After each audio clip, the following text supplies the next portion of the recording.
یا رب یا رب یا رب یا رب یا رب یا رب۔ پیغمبر اکرم کو خبر دیا کسی نے کہ اے اللہ کے رسول، ایک عورت کا جوان بیٹا مر گیا ہے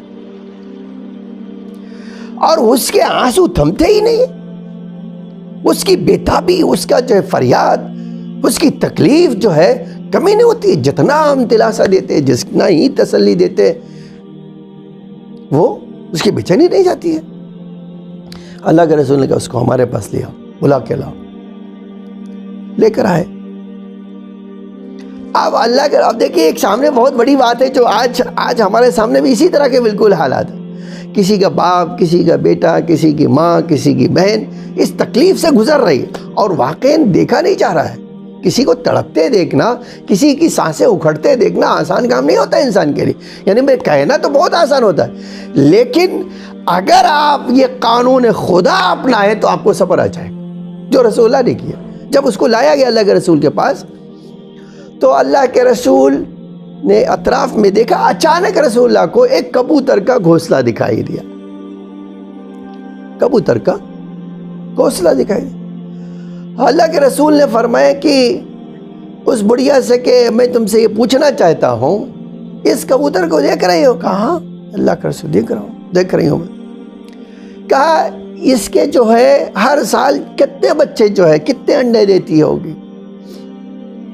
تو اس کا اللہ کے رسول فرض کے لیے مثال ہے کہ 5-10 جو ہے کہ اس کے بچے کتنے اڑنے کے قابل بنتے ہیں، کتنے پروان چڑھ جاتے ہیں، جوان ہوتے ہیں، اپنی زندگی گزارتے ہیں۔ اس نے کہا بہت کم۔ کہا کیوں بہت کم؟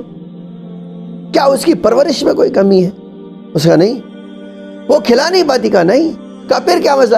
کہتے ہیں ہم اور آپ جیسے انسان ہی اس کے بچوں کو پکڑ کے ذبح کر کے کھا لیتے ہیں۔ اللہ کے رسول نے کہا کہ اچھا اگر یہ صورتحال ہے تو یہ کیا تمہارا گھر چھوڑ کے جاتی ہے؟ کہا نہیں اللہ کے رسول نہیں جاتی۔ کیا وہ دیکھ نہیں رہی ہے کہ تم نے ان کے بچے کو کھا لیا ہے، ذبح کر دیے؟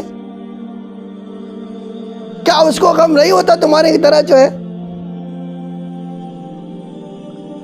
اللہ کے رسول بالکل آپ مذاق کرتے ہیں۔ اللہ کے رسول نے کیا تمہاری ویلو اس کبوتر سے بھی کم ہے کہ جب مصیبت آئے تو ریئیکشن تمہارا اس حد تک ہو جائے کہ تمہیں اللہ کے فیصلے پر ہی اعتراض ہو؟ جب اللہ کے رسول نے یہ مثال دے کر اس کو سمجھایا تو اس سے آنسو پوچھ رہے کہ اللہ کے رسول، بے شک جس خدا نے دیا ہے جب وہی بلا رہا ہے تو مجھے آبجیکشن کرنے کا کوئی حق نہیں ہے۔